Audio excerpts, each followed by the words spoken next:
ওইয়া কোন দিকে বাড়িয়া গেছে কি পরে খবর পাইলাম যে অমুকের লগে লইয়া গেছে যার উপরে সন্দেহ আসলো। পরপুরুষের হাত ধরে পালিয়ে গেছেন পত্নী, এই অবস্থায় দুই শিশু সন্তানকে নিয়ে বিপাকে পড়েছেন স্বামী। শেষ পর্যন্ত থানায় মামলা করে ন্যায় বিচারের দাবি জানান অসহায় স্বামী।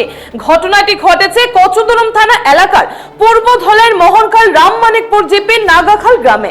বুধবার সংবাদ মাধ্যমের কাছে ঘটনার বিবরণ তুলে ধরে স্বামী ফজর উদ্দিন লস্কর বলেন, পত্নী হাসিনা খানুর লস্কর রবিবারের 8:30 নাগাদ হঠাৎ তার বাড়ি থেকে চলে যায়। এই অবস্থায় খোঁজ খবর করে জানতে পারেন গ্রামে প্রয়াত আলাউদ্দিনের ছেলে নজমুল হক লস্কর পত্নীকে নিয়ে পালিয়ে গেছে। পরে পত্নীকে পালিয়ে নিয়ে যাওয়ার অভিযোগ এনে নজমুল হক লস্করকে অভিযুক্ত করে মঙ্গলবার কচুদরম থানায় এক মামলা দায়ের করেছেন তিনি। মামলা দায়ের করে তিনি পুলিশের কাছে ন্যায় বিচারের দাবি জানিয়েছেন। হিফজুর রহমান বরভূয়ার রিপোর্ট, নববার্তা টুডে। লস্কর গত রবিবারে আমি মিজোরাম থেকে খবর পাইছিলাম যে অন্য একজন মানুষের সঙ্গে সম্পর্ক চলে। শুনি আমি রবিবারে লামিয়া আসিয়া রাত্রে 8টার সময় একটু কথা কাটাকাটি হয়েছে, ঝগড়া হয়েছে। ওইয়া কোন দিকে বাড়িয়া গেছে কি পরে খবর পাইলাম যে অমুকের লগে লইয়া গেছে যার উপরে সন্দেহ আসলো।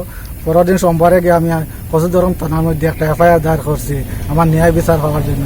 এখন আপনারা সম্পূর্ণ মানুষের কাছে আমার জোড়াত আমার ন্যায় বিচারটা চাই। আমার কোটি কোটি 2টা ছেলে মেয়ে আছে, আমি তো এখন 1 ঘন্টার মতো 1/2 ঘন্টার মতো সরার ক্ষমতা নাই আমার।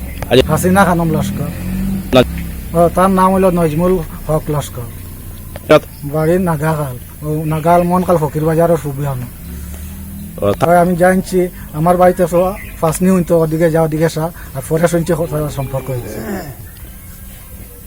আমি সোমবারে একটা FIR করছি। আমি খবর পাইছি এখন তো আগামীকাল বেঙ্গলোর যাইতে রাখি তারা। আমি পুলিশের তদন্ত চাই, অ্যাকশন চাই।